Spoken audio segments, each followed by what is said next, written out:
Ein geheimes Pärchenritual von mir und meinem Freund ist...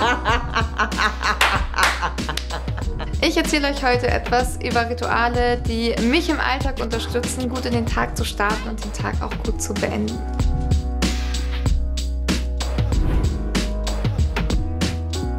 Achso, soll ich schon? Nochmal. Moin, ich bin Olivia aus Hamburg, bin 1993 geboren und bin ausgebildete Bühnendarstellerin.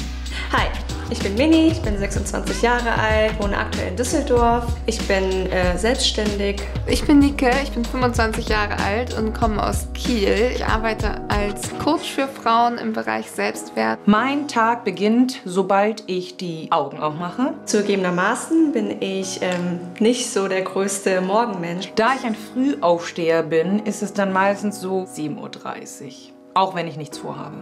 So, nachdem ich dann aufgestanden bin, gehe ich erstmal in die Dusche, genieße die Dusche auch in vollen Zügen. Meine Haare bringe ich morgens gerne in Form, damit sie den ganzen Tag sprunghaft sind und auch gut geschützt sind. Fertig! Eines mit der ersten Dinge, die ich mache, nachdem ich in den Tag langsam gestartet bin, gehe ich natürlich erstmal mit meinem Hund Lilly eine Runde an der frischen Luft und ich liebe das auch mega, mega doll. Also ich kann es auch jedem empfehlen, der vielleicht kein Haustier hat, morgens erstmal ein paar Schritte an der frischen Luft zu machen. Dann schaue ich auf den Balkon, gucke da, ob da noch genug Futter für die Singvögel da sind, pack ein paar Nüsse in die Schälchen für die Eichhörnchen, die vorbeikommen. Und wenn das erledigt ist, dann geht's erstmal in die Küche und dann gibt's einen Kaffee. Also zum Frühstück esse ich am liebsten ein Porridge mit Obst. Da gibt es keine Vorliebe, die ich jetzt immer esse, sondern ich esse da wirklich sehr ausgewogen. Vor allem im Winter trinke ich meistens die heiße Zitrone von meiner Mama. Das ist letzten Endes sind das Zitronenscheiben in Honig eingelegt und da nehme ich mir immer ein paar aus dem Gläschen raus mit so ein bisschen Honigwasser und gieße das sozusagen mit heißem Wasser auf.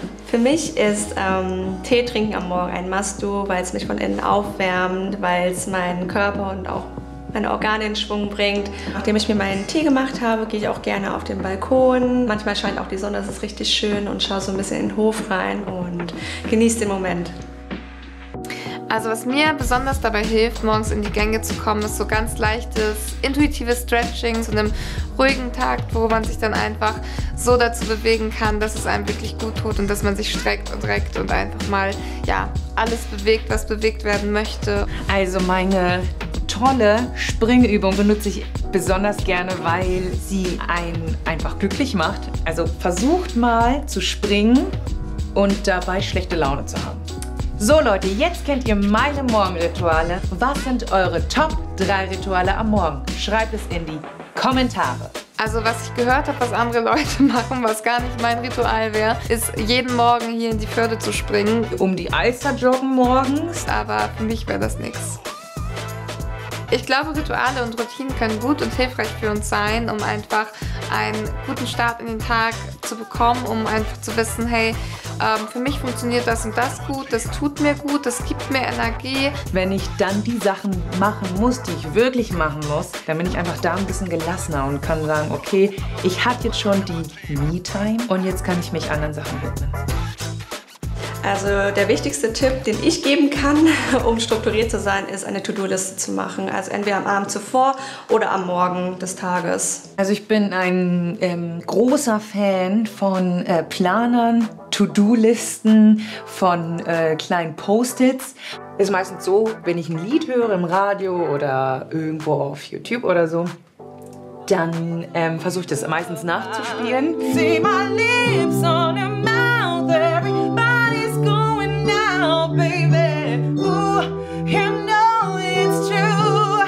Yeah, that I was born to run.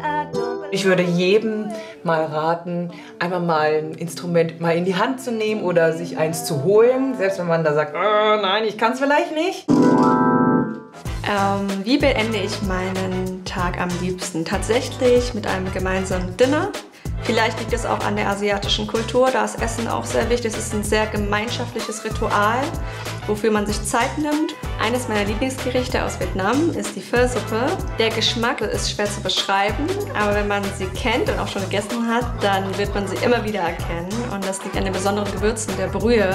Um nach der Arbeit runterzukommen und auch wieder bei sich anzukommen, empfehle ich immer gerne nochmal Sport zu machen. Ein geheimes Pärchenritual von mir und meinem Freund ist, gemeinsam ein Bad zu nehmen. Ja, das Thema runterkommen ist bei so jemand, der auf der Bühne steht, immer so das Thema. Das Wichtige für mich war, entspannte Musik zu hören, aus dem Theater raus, bisschen spazieren gehen, das war immer ganz wichtig. Nicht direkt nach Hause, nicht schon direkt in dieses Hamsterrad einsteigen, nach Hause gehen, schlafen und schon wieder am nächsten Tag aufstehen, sondern schlendern. Ich liebe es, Nachtspaziergänge zu machen, weil die Straßen dann leerer sind, es ist weniger los, es sind auch weniger Menschen unterwegs und da komme ich dann auch besser runter und finde es viel schöner. Wenn dir das Video gut gefallen hat, dann lass uns gerne ein Like da. Das Thema mit dem Nicht-Einschlafen ist bei mir auch ganz oft der Fall. Wenn Frauen anfangen mit Dankbarkeit zu arbeiten oder generell mit einem Tagebuch zu arbeiten und ihre Gedanken zu verschriftlichen und gerade auch die positiven Gedanken zu verschriftlichen, das hilft dir insofern, indem du den Fokus auf das Positive richtest und darauf, wo du deinen Fokus richtest, das vermehrt sich ganz automatisch. Was auch ein richtig cooler Effekt ist, einfach wenn man schon so lange Tagebuch führt und die auch noch behält, kann man so schauen, okay, was habe ich früher gedacht, was habe ich übrigens auch früher erlebt. Mir bringt vor allem dieses Losschreiben, es verschafft einfach Platz im Kopf. Meine 3 Tipps, um besser einschlafen zu können. Das Handy wegzulegen, sich einen Tee zu machen und Musik zu hören.